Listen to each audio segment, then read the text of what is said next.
اعوذ باللہ من الشیطان الرجیم بسم اللہ الرحمن الرحیم۔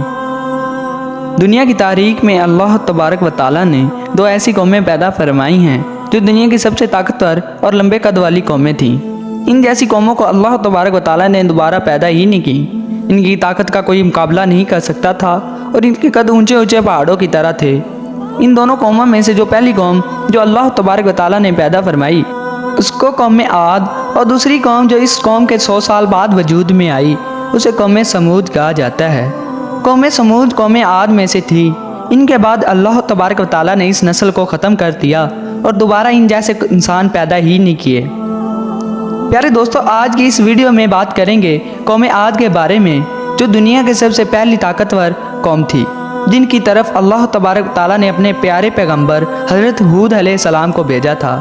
یہ قوم دنیا کے دو مشہور سمندروں بحرۂ عرب اور بحر احمر کے درمیان سرائے احقاف میں آباد تھی، اور تاریخ کے حوالوں میں الاحقاف کو عاد کا سکن بتایا گیا ہے۔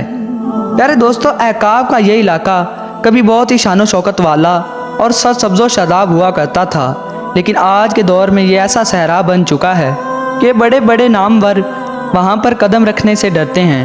احقاف کے صحرا کی یہ وادی اس قدر وحشت ناک ہے کہ اس کے اندر قدم رکھنا خودکشی کرنے کے برابر ہے۔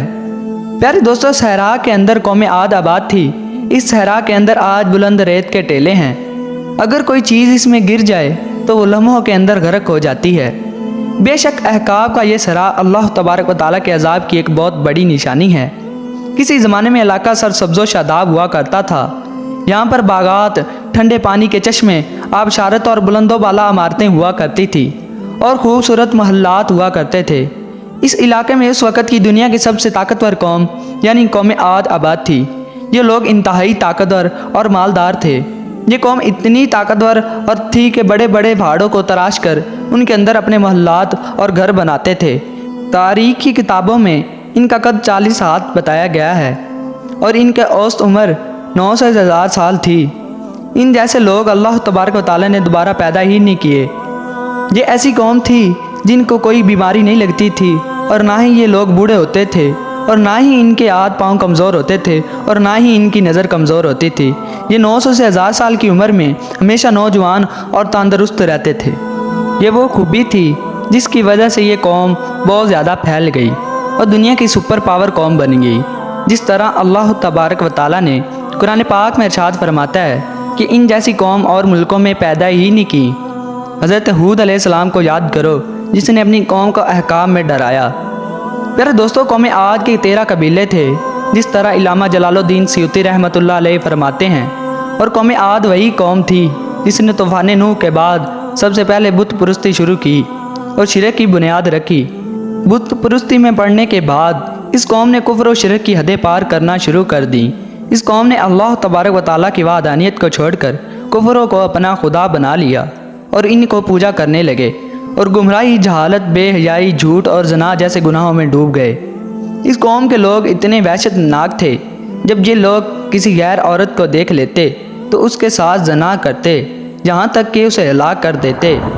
اسی کی وجہ سے اللہ تبارک و تعالیٰ نے اپنے پیارے بندے حضرت ہود علیہ السلام کو پیغمبر بنا کر اس قوم کی طرف بھیجا۔ جس طرح اللہ تبارک و تعالیٰ نے قرآن پاک میں ارشاد فرماتا ہے، اور ہم نے قوم عاد کی طرف ان کے بھائی حضرت ہود علیہ السلام کو بھیجا۔ انہوں نے کہا، بھائیو، اللہ تبارک و تعالیٰ کی عبادت کرو، اس کے سوا کوئی معبود نہیں۔ کیا تم ڈرتے نہیں؟ جب حضرت ہود علیہ السلام نے اللہ تبارک و تعالیٰ کا یہ پیغام قوم عاد کو پہنچایا اور ان کو برائی سے منع کیا، اس وقت قوم عاد کے سرداروں نے حضرت ہود علیہ السلام کا مذاق اڑانا شروع کر دیا اور حضرت ہود علیہ السلام کو کہنے لگے کہ تم ہمیں کم عقل نظر آتے ہو، ہم تمہیں جھوٹا خیال کرتے ہیں۔ چنانچہ حضرت ہود علیہ السلام اللہ تبارک و تعالیٰ کے حکم کے مطابق مسلسل 50 سال تک اپنی قوم کو واضح نصیحت کرتے رہے اور اپنی قوم کو برائیوں سے روکتے رہے اور اللہ تبارک و تعالیٰ کی وحدانیت پر بلاتے رہے، لیکن یہ بدبخت قوم جہالت سے باز نہ آئی اور جہالت کے اندر ایسی ڈوبی تھی کہ وہ اپنے پیغمبر کی باتوں پر کان نہ دھرتے تھے۔ لیکن حضرت ہود علیہ السلام نے اللہ تبارک و تعالیٰ کے حکم کے مطابق اپنی واضح نصیحت کا کام جاری رکھا۔ قوم عاد کے 2 بڑے قبائل تھے، جن کا نام فلمان اور فلجان تھا۔ یہ دو ایسے قبیلے تھے جن کے پاس پوری قوم کی سرداری اور حکمرانی تھی۔ جب حضرت ہود علیہ السلام مبعوث ہوئے تو فلمان قبیلے نے حضرت ہود علیہ السلام کی مخالفت کی، لیکن قبیلہ فلجان حضرت ہود علیہ السلام کی دعوت حق پر لبیک کہتے ہوئے ایمان لے آیا، اور اس طرح حضرت ہود علیہ السلام کی طاقت میں اضافہ ہو گیا، اور جو لوگ حضرت ہود علیہ السلام کے جان کے دشمن بنے بیٹھے تھے وہ سب لوگ قبیلہ فلجان کے ایمان لانے کی وجہ سے حضرت ہود علیہ السلام سے دور ہو گئے۔ اس قبیلے کے علاوہ کوئی بھی ایسا قبیلہ نہ تھا جس نے حضرت ہود علیہ السلام کے دعوت پر ایمان لایا ہو، بلکہ وہ سب قوم حضرت ہود علیہ السلام کو جھوٹا کہتے تھے اور ان کا مذاق اڑاتے تھے۔ جس طرح اللہ تبارک و تعالیٰ قرآن پاک میں ارشاد فرماتا ہے کہ حضرت ہود علیہ السلام نے دعا کی کہ اے میرے پروردگار، انہوں نے مجھے جھوٹا کہا ہے پر تو میری مدد فرما۔ اللہ تبارک و تعالیٰ نے اپنے نبی کی فریاد میں جواب فرمایا، اے نبی علیہ السلام، یہ بہت جلد اپنے کیے پر پچھتائیں گے۔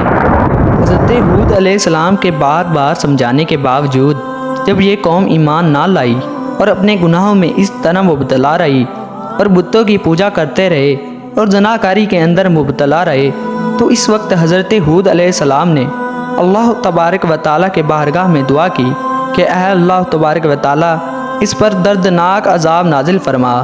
تو اللہ تبارک و تعالیٰ نے اپنے نبی کی فریاد سنتے ہوئے قوم عاد پر دردناک عذاب کی ابتدا کر دی۔ چنانچہ اللہ تبارک و تعالیٰ نے بادل برسانے والے فرشتوں کو حکم دیا کہ وہ ان کی زمین پر بارش نہ فرمائیں، اور چشموں کو چلانے والے فرشتوں کو حکم دیا کہ ان کے ٹھنڈے میٹھے چشموں کو خشک کر دیا جائے۔ چنانچہ اللہ تبارک و تعالیٰ کے اس حکم پر عمل کرتے ہوئے دیکھتے ہی دیکھتے ان کے سرسبز و شاداب کھیت سوکھنے لگے اور ان کے مویشی مرنے لگے، یہاں تک کہ یہ لوگ پانی کو ترسنے لگے۔ جس قوم کے پاس اللہ تبارک و تعالیٰ کی رحمت سے کثیر تعداد میں پھل اور اناج ہوتا تھا، اب وہ قوم اناج کے لیے ترسنے لگے۔ اس طرح پوری قوم خشک سالی کا شکار ہو گئی اور بدحالی اور پریشان ہو گئی۔ اللہ تبارک و تعالیٰ کے اس عذاب کا سلسلہ مسلسل 3 سال تک جاری رہا۔ حضرت ہود علیہ السلام سے اپنی قوم کی پریشانی ہرگز نہ دیکھی جاتی تھی۔ اس وقت حضرت ہود علیہ السلام نے بہت افسردہ اور پریشان رہنے لگے۔ اپنی قوم کی یہ پریشانی دیکھ کر حضرت ہود علیہ السلام نے اپنی قوم کو پھر ایک دفعہ سمجھانے کی کوشش کی، اور حضرت ہود علیہ السلام نے ارشاد فرمایا، اے میری قوم کے لوگو، تم اپنے پالنے والے سے بخشش مانگو، اس کے آگے توبہ اور استغفار کرو، اور تم پر آسمان سے وہ موسلا دار بارش فرمائے گا اور تمہاری طاقت کے اندر مزید اضافہ کرے گا۔ اب بھی وقت ہے کہ اللہ تبارک و تعالیٰ کی وحدانیت پر ایمان لے آؤ، تو اللہ تبارک و تعالیٰ تمہیں اس وقت عذاب سے نجات فرما دے گا۔ اللہ تبارک و تعالیٰ کے عذاب کو دیکھنے کے باوجود وہ قوم حضرت ہود علیہ السلام پر ایمان نہ لائی، اور وہ حضرت ہود علیہ السلام سے کہنے لگے کہ تم ہمارے پاس کون سا دلیل لائے ہو، اور ہم صرف تمہارے کہنے پر اپنے معبودوں کو نہیں چھوڑیں گے اور نہ ہی تم پر ایمان لائیں گے، بلکہ ہم تو یہ سمجھتے ہیں کہ ہمارے معبودوں میں سے کسی معبود نے تمہیں دیوانہ کر دیا ہے اور تمہاری عقل خراب کر دی ہے۔ چنانچہ ادھر حضرت ہود علیہ السلام اپنی قوم کو بار بار اللہ تبارک و تعالیٰ کی وحدانیت کی طرف بلاتے، اور یہ قوم بار بار حضرت ہود علیہ السلام کا مذاق اڑاتی اور ان کو پاگل کہتی، اور اگر اللہ تبارک و تعالیٰ کے دردناک عذاب نے خوشحالی کی وجہ سے قوم عاد کی حالت بدتر کر دی تھی، چنانچہ اس قوم کے سرداروں اور دانشوروں نے اس عذاب سے نجات پانے کے لیے مختلف تدابیر پر غور کرنا شروع کر دیا۔ پہلی قوم کے اندر یہ بات مشہور تھی کہ جب بھی کسی قوم پر مشکل وقت آتا تو وہ بیت اللہ شریف کی طرف رخ کرتے اور وہاں جا کر دعا کرتے، جس کی وجہ سے ان پر آنے والی مصیبت ٹل جاتی۔ چنانچہ قوم عاد کے سرداروں نے یہ فیصلہ کیا کہ بیت اللہ کی طرف جایا جائے۔ چنانچہ اس قوم کے بڑے سرداروں کی مشاورت کی وجہ سے 90 افراد پر مشتمل ایک وفد خانہ کعبہ کی طرف روانہ ہو گیا۔ مکہ مکرمہ میں اس وقت قوم حمالقہ کی حکومت تھی اور ان کا سردار جرار بن طارق تھا۔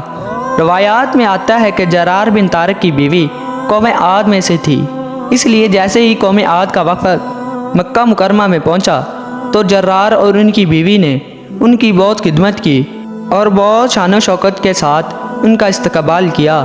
حضرت امام طبری رحمۃ اللہ علیہ فرماتے ہیں کہ تقریباً 1 ماہ کی مدت تک وہ وفد اپنے مقصد سے غافل رہا اور اپنی محفلوں میں مشغول رہا۔ اس دوران یہ لوگ بھول گئے کہ ان کے پیچھے رہنے والی قوم کا کیا حال ہوا ہوگا اور وہ کس حال میں ہوں گے۔ پھر ایک دن جرار بن طارق نے اپنی بیوی کے ذریعے اور گانا گانے والے کے ذریعے اشعار میں ان کو یاد دلایا کہ وہ کس مقصد کے لیے یہاں آئے ہیں اور وہ اپنے مقصد کو بھول کر بیٹھے ہوئے ہیں۔ ان کے یاد دلانے پر جب اس وفد کو ہوش آیا تو وہ فوراً بیت اللہ کی طرف پہنچے اور رو رو کر اللہ تبارک و تعالیٰ کی بارگاہ میں دعا کرنے لگے۔ یہ وفد اپنی دعا کے اندر مصروف تھا کہ ایک دم سے کالے بادل چھا گئے اور قوم عاد کے لوگ خوش ہو گئے کہ ہماری دعا قبول ہو گئی ہے اور بارش ہونے والی ہے۔ چنانچہ انہوں نے تیاری کی اور اپنے علاقہ کی طرف روانہ ہو گئے۔ جیسے جیسے یہ وفد اپنے علاقے کی طرف بڑھتا جاتا ویسے ہی بادل ان کے پیچھے پیچھے بڑھتا جاتا۔ حضرت ہود علیہ السلام نے جب ان کالے بادلوں کو دیکھا تو حضرت ہود علیہ السلام سمجھ گئے کہ اللہ تبارک و تعالیٰ کا وعدہ پورا ہونے والا ہے اور وہ وقت آ گیا ہے کہ جب اس قوم پر اللہ تبارک و تعالیٰ کا دردناک عذاب نازل ہونے والا ہے۔ لہذا اس بادل کو دیکھ کر ایک بار پھر حضرت ہود علیہ السلام نے اپنی قوم کو سمجھانے کی کوشش کی کہ اب بھی وقت ہے، اللہ تبارک و تعالیٰ کی وحدانیت پر ایمان لے آؤ ورنہ تم پر اللہ تبارک و تعالیٰ کا دردناک عذاب نازل ہونے والا ہے۔ حضرت ہود علیہ السلام نے اپنی قوم سے کہا یہ بادل نہیں بلکہ اللہ تبارک و تعالیٰ کی طرف سے بھیجا ہوا عذاب ہے جس عذاب کو طلب کرنے میں تم بہت جلدی کر رہے تھے۔ یہ ہوا کا طوفان ہے جس میں دردناک عذاب چلا آ رہا ہے جو اپنے رب کی طرف سے ہر چیز کو تباہ کر ڈالے گا۔ چنانچہ حضرت ہود علیہ السلام کی یہ بات سننے کے باوجود اور اس دردناک بادلوں کو دیکھنے کے باوجود بھی وہ قوم حضرت ہود علیہ السلام کی اس بات پر ایمان نہ لائی اور اسی طرح اپنے نافرمانی پر ڈٹی رہی۔ آخری بار سمجھانے کے باوجود میں جب قوم عاد نے توبہ نہ کی تو حضرت ہود علیہ السلام نے اپنے ساتھیوں سمیت وہاں سے نکل گئے اور خطیہ نامی بستی کی طرف ہجرت کر گئے جہاں پر اللہ تبارک و تعالیٰ نے انہیں محفوظ رکھا۔ جیسے ہی حضرت ہود علیہ السلام نے اس بستی سے باہر قدم رکھا تو اللہ تبارک و تعالیٰ کی طرف سے بھیجے گئے وہ بادل مزید کالے ہو گئے اور طوفان شروع ہو گیا۔ اس طوفان کے اندر اللہ تبارک و تعالیٰ کی طرف سے بھیجے گئے وہ بادلوں میں بہت تیز اور دردناک ہوا تھی جس نے اس قوم کے لوگوں کو چونٹیوں کی طرح اٹھا اٹھا کر پٹکنا شروع کر دیا